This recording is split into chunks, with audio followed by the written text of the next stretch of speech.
Hello, this is Opal Singleton of Exploited Crimes and Technology. We come to you every Saturday afternoon at 3 o'clock right here on AM 590, The Answer. Well, hasn't it just been beautiful out? I have so much enjoyed this spring. I don't know about you, but everything is in bloom, and that isn't necessarily good if you have allergies, but the rest of us can just enjoy the beauty of it all. So this show is brought to you by an organization, called Million Kids, Million, millionkids.org. And the mission of this organization is to keep our kids safe from predators. And we've been doing that in Riverside County for about 15 years with the help and the support of many of you.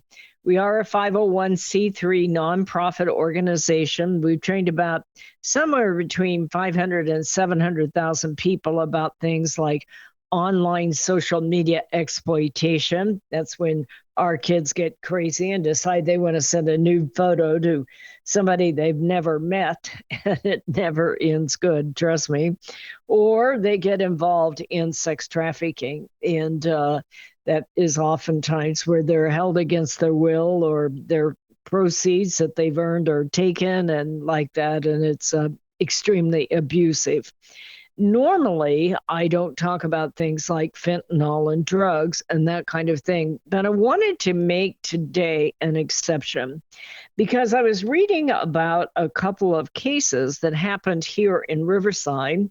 And with my mind of investigating criminal activity, I was actually quite fascinated by it. I don't know if you saw it or not, but I wanted to share it with you. The first headline, this is coming from the Washington Examiner back east. This headline says, DEA delivers major blow to Sinaloa Cartel. Now, when I read a headline like that, I'm assuming this is in Texas or Arizona or Florida, like that. But no, this is Riverside City and Riverside County. DEA delivers major blow to Sinaloa Cartel. I said, what the heck? Okay, since I'm on the air here. And so I started reading this article, and it says the Drug Enforcement Administration, the LA Field Division, announced its Operation Hotline Bling has delivered a major blow to Joaquin El Chapo Guzman's Sinaloa Cartel, culminating in at least 15 arrests and monumental drug seizures. And I'm saying to myself, are you sure this is Riverside? Yep, sure is. As we read it, it says the DEA worked with many other agencies, including the Riverside Police Department, and hats off. Give a round of applause there for Chief Larry Gonzalez and his team over there. They do an amazing job. They're wonderful people, and they are doing everything they can to keep your kids safe from predators. But it's going to take a lot of us to go against this. They're saying the DEA worked with the Riverside Police Department and the U.S. Postal Service to launch Operation Hotline Bling in March 2023. So this took a full year to culminate in this. And I really want to point that out because many people don't realize the amount of resources these large operations take. They take funding, they take patience, they take very intelligent investigating and following the rule of law and finding out what they can find out so that you and your family are safe at night. It said during the investigation, agents seized a total of approximately 376 pounds of methamphetamine. That is a lot, okay? 37 pounds of fentanyl, 600,000 fentanyl tablets, 1.4 kilograms of cocaine, and 7 firearms, meaning that this takedown was a risky takedown. The drugs seized in this investigation have estimated street value of $16 million. We're not talking about Texas or Arizona. We're talking about Riverside, California. The seized fentanyl was enough to manufacture 10 million fatal doses. And then they're quoting Chief Gonzalez, we will continue to leverage every available resource to disrupt drug distribution, trying to make its way into Riverside neighborhoods. That's your Chief Larry Gonzalez, Chief of Riverside Police Department. He went on to say our collaboration with the DEA is not just about enforcement, but it's also about safeguarding the future of our community and ensuring that Riverside remains safe and a thriving place for people to live, work, and raise their family. Along with the seizures came 3 federal indictments that charge at least 6 defendants and the issuance of roughly 16 state arrest warrants. During the course of the investigation, agents developed information regarding a corrupt Riverside County correctional deputy. So there was somebody bad on the inside. Now, some of you may say, well, dirty cop, da-da-da-da-da.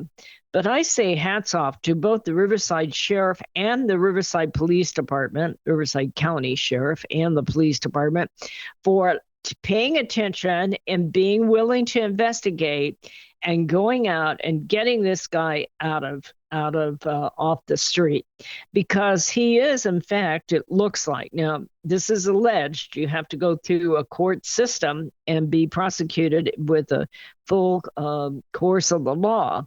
But at least they did what it took to investigate one of their own.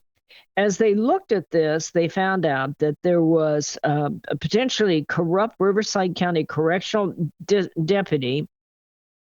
They said they investigated led to the sheriff department, who ultimately assisted in arresting the deputy while he was in possession of 104 pounds of fentanyl pills. That is not a small takedown. Okay, that is a big deal. The deputy, who is believed to be Jorge, I can't say his last name, but it ends in Rocha, was charged with possession of a controlled substance and possession of a controlled substance for sales. But my point here is this is a big deal. $16 million worth of fentanyl taken off the streets because of our local law enforcement doing what they needed to do to identify the people, follow the investigation in there, and get and arrest that individual who was in possession at the time of his arrest of a large amount of illegal drugs. $16 million worth of illegal drugs taken off the streets. But what I also would like to point out is that this is a connection right back to the Sinaloa Cartel operating within our county, within our community, and going through the system using the right processes were investigated and taken off. The first thing that tells you is we all knew it was here. I don't think anybody knew how big it was. And that's important to understand. Anytime you have an open border, you are going to have all kinds of people that are coming in. Some of them are very fine people that are trying to escape very bad circumstances, but they are also often traveling with people who want to control them, that want to make them pay or want to use them as drug mules to be able to make money. And the problem with the fact that we have an open border without all the normal processes is we don't know who is who. It's easy to say they're all bad guys. They're not. Some of them are good people that are escaping bad situations. But as long as they don't come in through the normal processes, nobody can determine which ones are good and which ones are bad. By the same token, that means that you have opened the door to all kinds of illegal activity within your community without equally subsidizing law enforcement so that they can combat it and continue to keep your community safe. Now, I'm really, really proud of both these law enforcement agencies for what it's worth to do what it took to find these people, go after them, bring them down, and be able to get those drugs off the street. But one of the things that drove me along as I'm reading this whole case is I realized that I personally, even though I work in combating trafficking, don't know that much about fentanyl. I hear about it all the time out there, but I'm not a user. It's not running in the realm of my world. And so I decided that I'm going to go through, and in the next three segments of this show, we're going to talk about fentanyl, what it is, how it came about, what is happening, and what we can do to combat it. Because it is here, it's part of our lives. We have to admit to it and go after it. This is Opal Singleton. It's break time. Be right back. Hello, this is Opal Singleton of Exploited Crimes and Technology. Hey, let me tell you about my favorite restaurant in Riverside, Monarch Asian Bistro. The atmosphere and decor are simply stunning. The service is great too. It's a wonderful environment for a romantic dinner or a family get-together.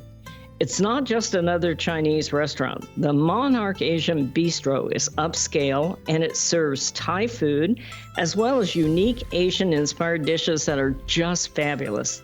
My favorite is the pad see ew beef. My husband likes the orange chicken, and the Chinese chicken salad is always great. Our friends sometimes order the Emperor's Choice or Monarch steak. It is my favorite go-to place. Go ahead and give it a try. It's Monarch Bistro in Riverside, Canyon Crest Town Center next to Ralph's. They are open for lunch and dinner every day but Tuesday. Go ahead, give it a try. You're going to love it. Real estate sales in the Inland Empire are really hot. Sean and Colleen at Caldwell Banker Armstrong Properties in Riverside are proud to sponsor this show. They are the best in the Inland Empire. They're fair, honest, creative, and they care about you and your situation. If you're in the market to buy or sell a home, call Sean and Colleen at 951-529-4066. Hello, this is Opal Singleton of MillionKids.org. I believe the four most powerful words on earth are I believe in you. So we created a challenge coin that says, I believe in you on one side and stand tall, you are loved on the other side. This one-of-a-kind challenge coin is a perfect gift for birthdays, anniversaries, graduation, Christmas presents, or just an anytime gift for someone you love. What a powerful message for a parent or a grandparent to give to a young person. This 2-inch coin is made of polished gold. It's striking to look at, and it is priceless to hold. It is packaged in a beautiful black velvet gift box. What a great way to leave a legacy of love that will last forever. To purchase this coin, go to millionkids.org/gallery. Each coin is $25. Go to millionkids.org/gallery to purchase and give a legacy of love. AM 590, The Answer. Hello and welcome back to Exploited Crimes and Technology. This is Opal Singleton. I'm with millionkids.org. And today we're going to talk about something that I have not had a lot of experience with, but it is time that all of us learn a lot more about it.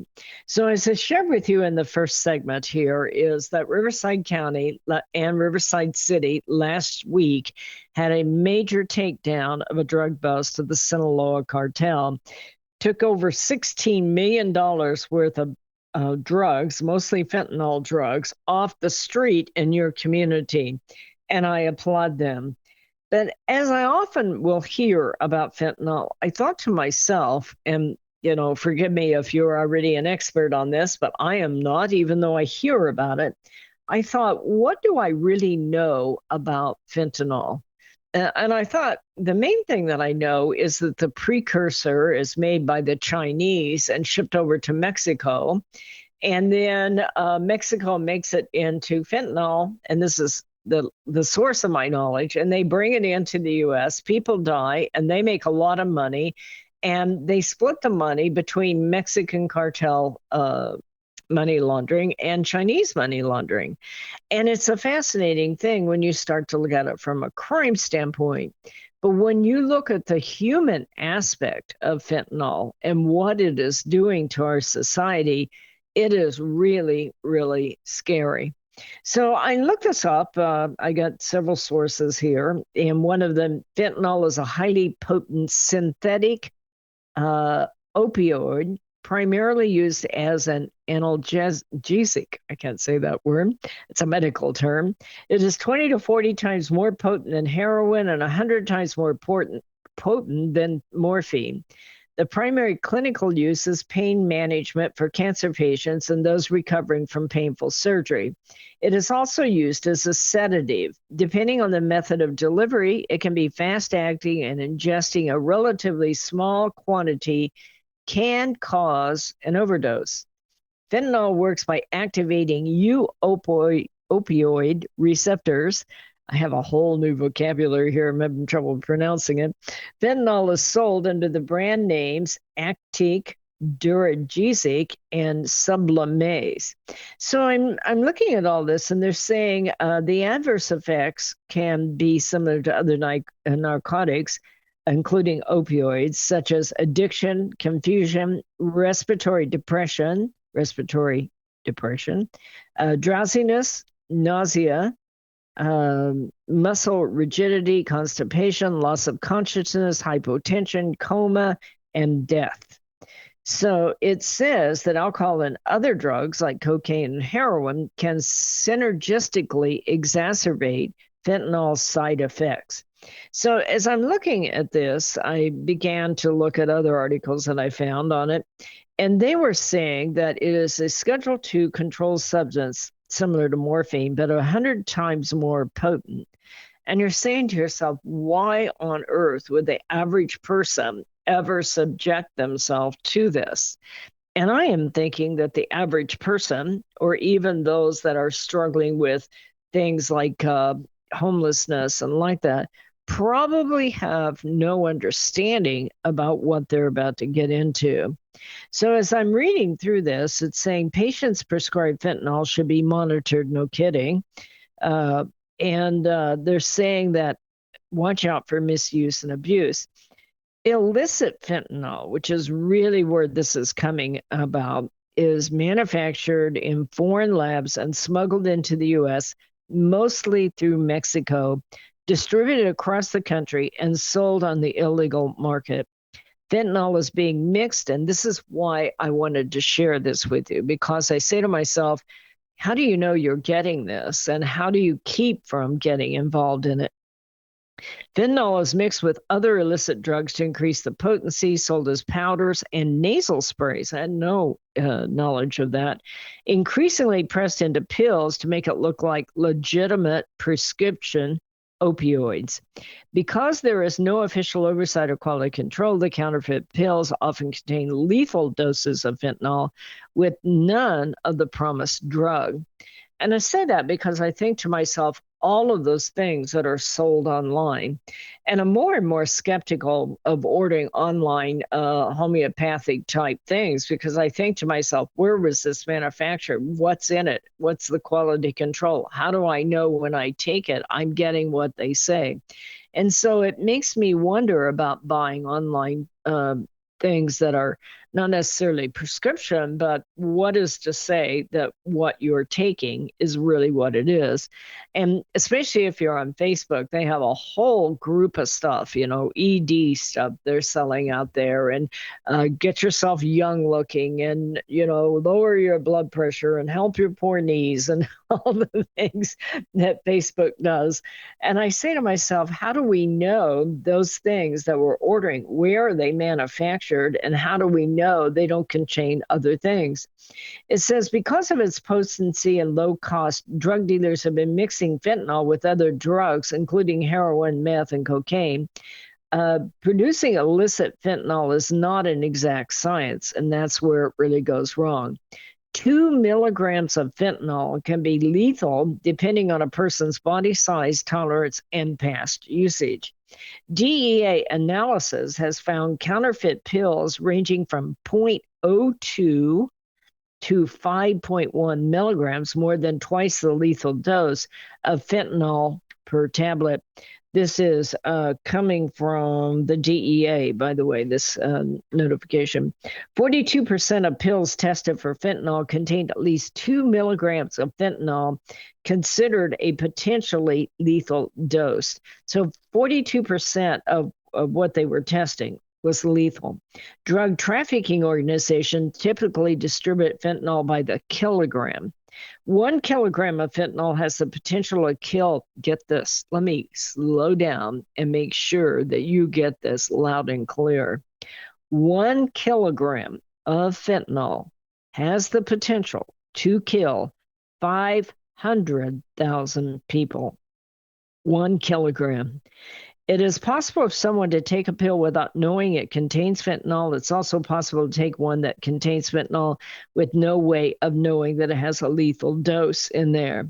So they went on, this is coming from your DEA for what it's worth. According to the CDC, opioids like fentanyl are the primary driver of overdose in the United States, overdose deaths. Comparison between 12 months ending January 31, 2020, and then 2021, overdose deaths involved opiates rose 38%.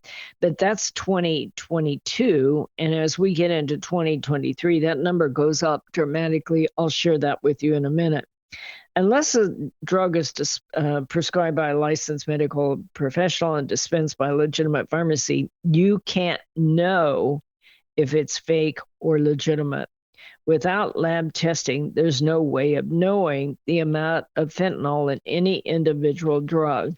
That makes you really concerned. Then, of course, Wikipedia gets in the mix, and I'm looking at this thing, and they're saying that this thing, some of the things that they're saying on there are really kind of scary, but then that's Wikipedia for you. It says, another form of fentanyl appeared on the streets is the Actiq. ACTIQ. I may not be saying that correctly. It's a lollipop, okay? The pharmacy retail price is $15 to $15 based on the strength of the lozenge, with the black market cost ranging from $5 to $25 depending on the dose. So they're selling it in the form of a lollipop, and that is where your kids are liable to get mixed up in it. So as I begin to look at some of this, it'll start to talk about all the ways that they have picked this up and how big this is. They're saying that large quantities of illicitly produced fentanyl have been seized in the U.S. Now, this is, what they seized, and you can't help but wonder, with open borders, what do they not know about in this case? They were talking about how they had an undercover operation making counterfeit oxycodone and Xanax from a home in Cottonwood Heights, Utah. Utah? Are you serious? They found about 70,000 pills in the appearance of oxycodone and those 25,000 in the appearance of Xanax. Look at the number of people who take those drugs. And, the name of the game is that they don't ever buy them on the black market, because this goes on for page after page after page about what they've confiscated in the U.S. And you have to know they're not getting it all. That isn't how it works.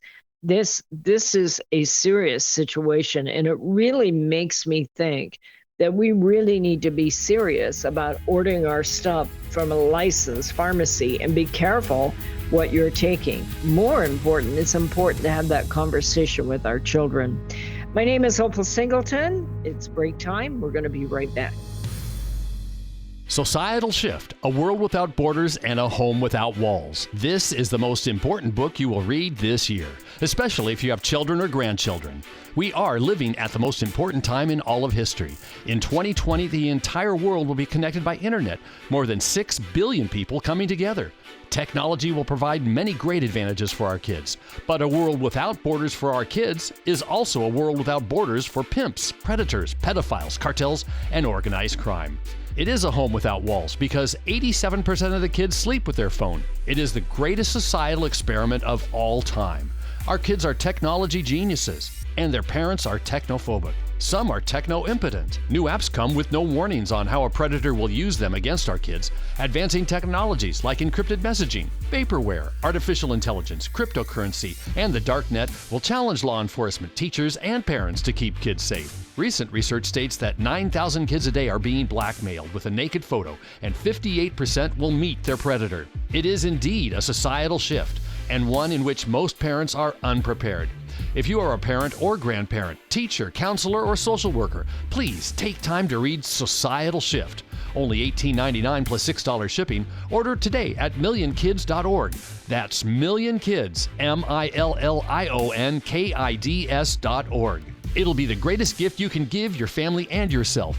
Order Societal Shift today. Million Kids takes checks and credit cards. Opal Singleton, the author, will personally sign the book and send it to you. Again, go to millionkids.org and order Societal Shift today. Join Million Kids. Keep our kids safe from predators.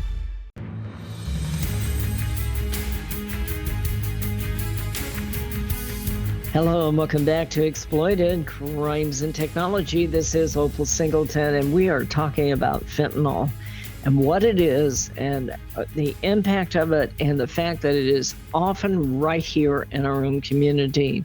The show started off by talking about the large bust that our officers, our Riverside Police Department and our Sheriff Department had a bust recently that involved the Sinaloa Cartel right here in Riverside, where they picked up more than $16 million worth of illicit drugs.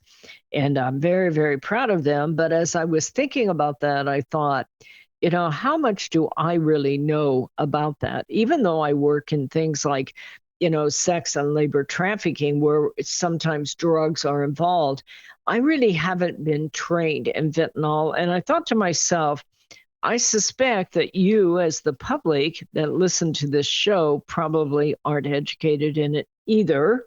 So I did some research to share it with you. So this particular information came from the Federation for American Immigration Reform. That is called FAIR, Federation for American Immigration Reform. Don't know them. The director of research is a man by the name of Michael McManus.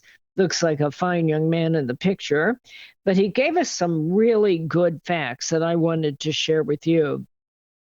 Fentanyl is replacing heroin as the drug cartels are using it to make money. So he goes on, the statistics on drug seizures from the U.S. Customs Border Protection show that there's been a clear shift in the cartels' smuggling habits, and the data shows the border chaos of recent years. And yes, it is chaos. Anytime you have an open border, you do not have a secure country. And I don't know any other way to say that. I mean, I get the humanity side of that. I'm not against people coming to our country to make a better life for themselves. I just want to know who they are before we allow them in. And to have the last 3 years being set there with open borders and anybody, and they're coming from all over the world now. I mean, we're long past the fact that this is just a couple of people from South America that wanted a better life. They are coming by the tens of thousands, and we don't know who they are. And with those people come some good stuff and some bad stuff. And some of the bad stuff is related to drugs. He's saying that there has been a clear shift in the cartel's smuggling habits, and the data strongly indicates that the border chaos is facilitating this lethal trade. Comparing statistics across the last 3 full fiscal years is informative and it's alarming. I thank Michael McManus of FAIR for publishing this information so that we can all see it. And I'm sharing it with you today in case you don't get access to this type of information. He went on to say heroin seizures were high in 2021 with about 5,400 pounds seized. By 2023, it had fallen. It had fallen down from 1,500 pounds, 72% drop in 2 fiscal years. So sounds like a call for celebration until you read on. And it says fentanyl seizures, however, were 11,000 pounds in 2021 and 27,000 pounds, 2.5 times, okay, that. Or 150% increase, I would guess that is 141. If I read on, he'll tell me. Anyway, that's 141% increase. Statistics show, can't say that word, statistics show that the cartels are changing their business model. They see more money and growth in fentanyl and are moving away from heroin and moving towards fentanyl. I want to share with you some of the things that he has found about this. And again, he works for the Federation for American Immigration Reform, Michael McManus. Fentanyl, and maybe I should track him down and see if I can get him on our show here. I think that would be a really good conversation to have. Fentanyl is attractive to the cartels because it makes a huge amount of money. And what is really important about it, it has a huge profit margin. For $50,000 in production costs, they can generate more than $20 million of fentanyl. Let me say that one more time. They invest $50,000 in the production, and the net income off of that is $20 million. That is huge. It is a return of $400 for every dollar spent. The profit margin of this magnitude is just too high to ignore. The feature that attracts the cartels is the sheer addictiveness of it. Fentanyl snares people into addiction more quickly and totally than even heroin. It is 100 times more potent than heroin. The more powerful the drug, the more powerful the addiction, and the more business for smugglers and dealers. I'm going on with his article because he's just done a tremendous job, and I could never say it this well. He goes on to say the true scope of fentanyl smuggling and drug seizures is likely to be underestimated. I think that's very true. And I think we're all very, very naive about this whole subject as I began to understand it. Much of the fentanyl is smuggled brazenly through legal ports of entry. Cartel's logic is that U.S. passport holders will be less vigorously questioned and inspected than foreign passport holders. So CBP, that's Border Patrol, have been totally overrun with the scale of illegal immigration at the southern border, and that takes their attention away from drug detection duties. That allows more contraband to enter the ports of entry. They go on to say the cost to America, this shifts in cartel smuggling habits are enormous, and I cannot emphasize that enough. We really see it, and we see it throughout our nation. Fentanyl is more deadly than heroin, 100 times more powerful, producing dramatically increased likelihood of overdose death. And they go on to talk about how the number of overdoses have increased dramatically. Put simply, fentanyl kills a number of Americans each year, broadly equivalent to the number of Americans killed during the entire Vietnam War. Another way to imagine this is picture the Super Bowl stadium full of people who were all dead by the end of the game.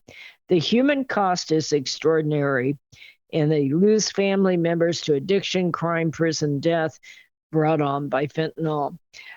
In the next segment, I want to talk about the impact of fentanyl on the homeless, because that's one of the things that started this whole kind of research project going for me. Because, I don't hang out in crowds that use drugs. It's just not something that I enjoy doing. I like my people to be maybe a little more stable and making different choices. But one of the things that has caught my attention of late is the massive increase of homelessness that is out there. And what impact does this drug have on them? Because if they're homeless, they don't have much money.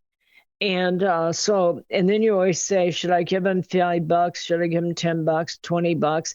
And we used to say, well, they'll just get drunk. But now it is spent because there is so much of this kind of thing on the street. And it has a major change in our life.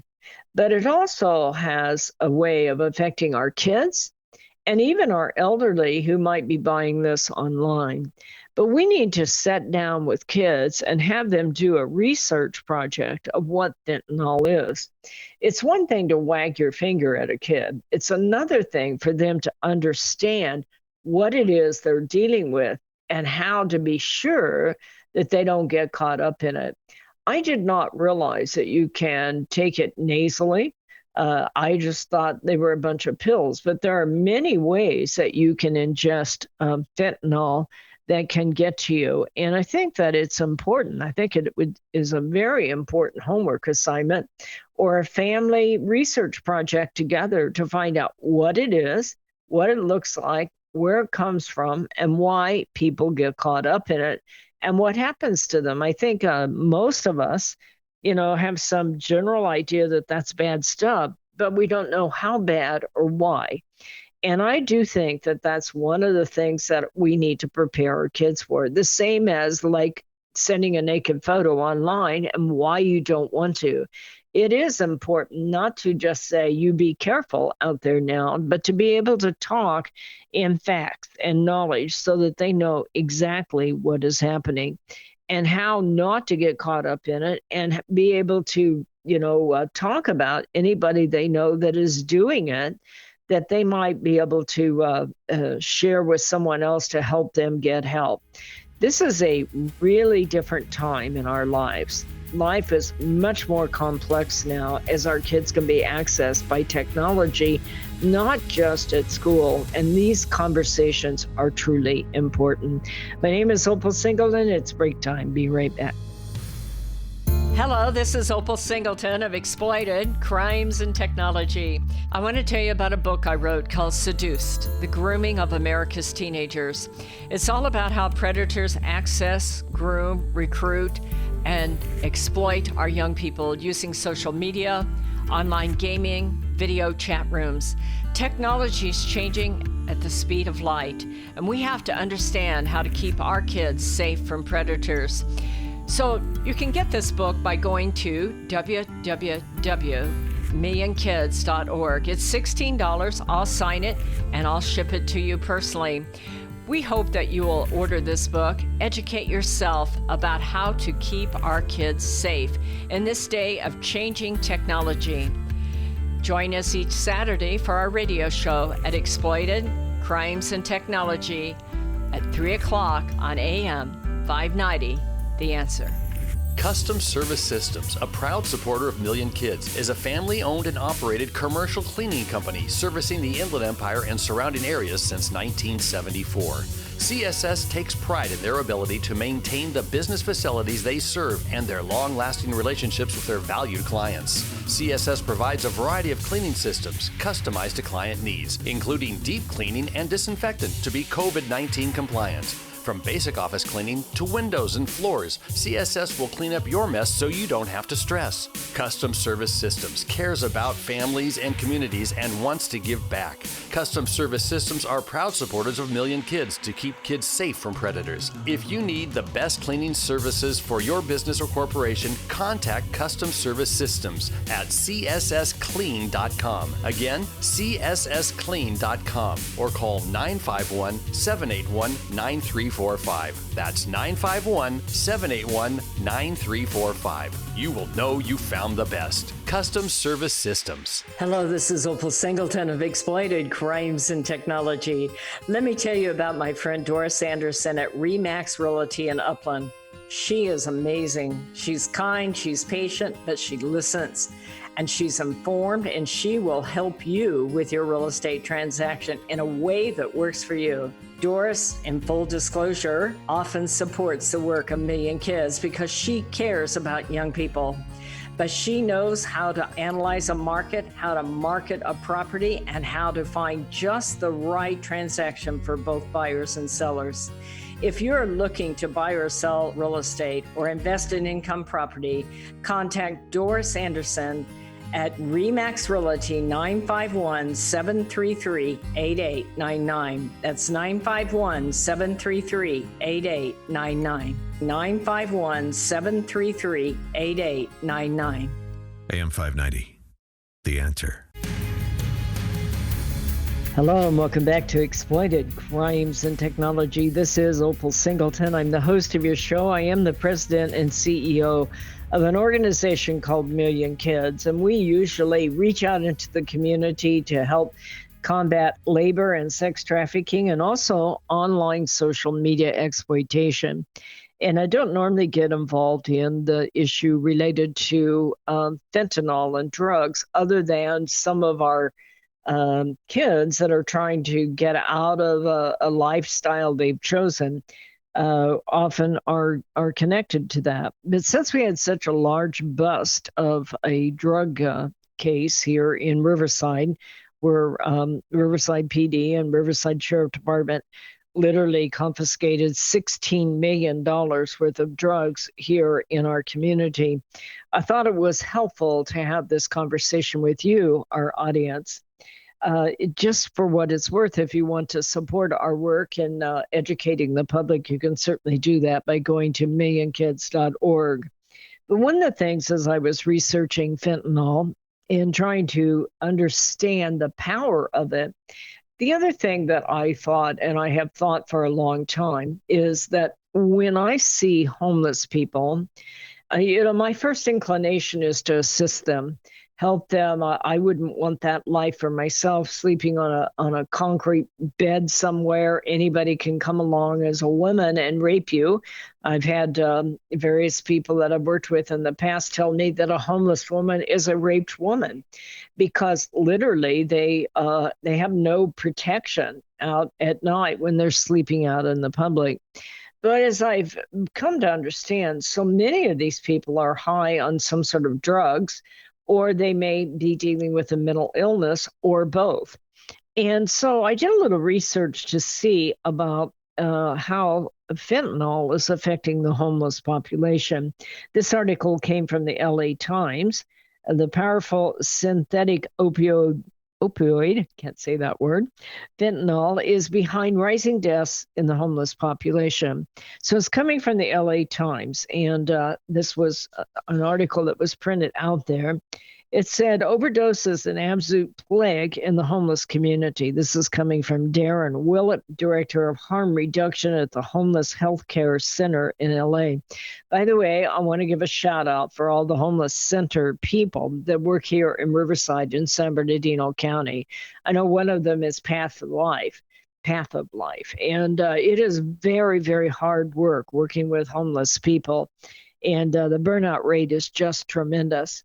But they go on to say here in the article, overdose is an absolute plague in the homeless community.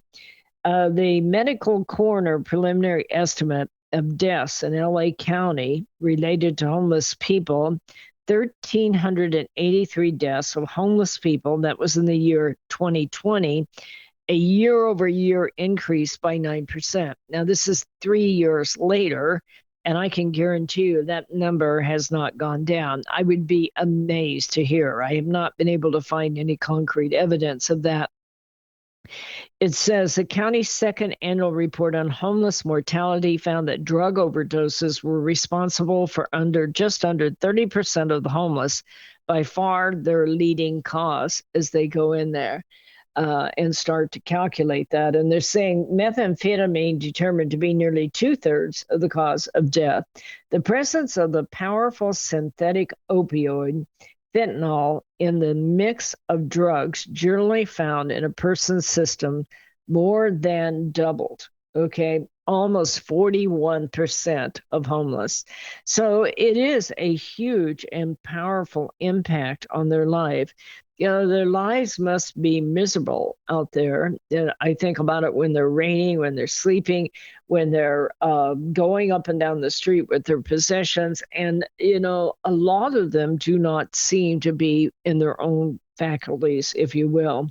According to Willett, the homeless Skid Row residents responding to a community assessment said they inject drugs. 92% have used alone in the last year, and 60% of those use alone daily. They're saying that they are hiding in the shadows, hiding in tents, hiding in the alleyways, the result of criminality and social disenfranchisement by the war on drugs. Of those surveyed, 30% said they had never gone to a shelter. I thought that was interesting because, you see somebody, I go in and out of the post office because many of you send checks when you donate, and I appreciate it, and I go and get them myself. And there are people there asking for money at the post office. Some of them are so far gone on drugs, they just have a can sitting next to them in case you want to donate. And you say to yourself, this is a sad place that our society has arrived to. So 30% say they have never gone to a shelter. That percentage would probably increase if the shelters allowed drug use. But then they go on this discussion about all the shelters that allowed drug use. And they're saying that this operation out of LA provided 50,000 doses of I can't say the word, nalox, Ani. There's probably a good word for that if I were a physician. Anyway, it's an anti kind of drug to inmates leaving the jails to address mortality rates up to 136% higher than the general population. They're claiming that they have reversed over 3,000 overdoses. So as they went on, they were saying about how this has increased in homeless people. They say homeless people are 3 times more likely to die of any other cause than the whole population. Dying was 36 times higher from drug or alcohol overdose, 4 times higher from heart diseases, and like that 15% higher by homicide, 8 times higher by suicide. The mortality rate from drug overdose was the highest for white people, but remained stable, while the rates for Black people increased by 45% and Latinos by 17%. The overdose rate among homeless women was slightly higher than men, mainly noting the overall population, which men are more than twice as likely as women to fatally overdose. For the first time in history, fatal overdoses peaked at 112,000 deaths, with young people and people of color among those hardest hit. I hope that this information has been helpful for you. It's a lot of heavy-duty stuff, but I also felt like it's something that we need to acknowledge and understand. It's a difficult situation. On the one hand, I'm especially proud of our law enforcement for going in and doing the hard work against some very bad people to get drugs off the streets in our community. You don't always hear that across the nation, and I'm very proud of them for taking this on and being successful and removing $16 million worth of drugs in our community. Having said that, our kids need to understand the world they live in and the dangers of that out there. And by the way, not just our kids, but grandma and grandpa too, that might be ordering those drugs online. This is not something we enjoy talking about. I'd rather talk about the birds and the flowers because it is spring and it's wonderful out there. But I also think that it's necessary. I think that it's important that we be informed individuals. And I, just like most people, drive by and I see it and I go, oh, that's awful. And I don't know anything about it. It's not near my world.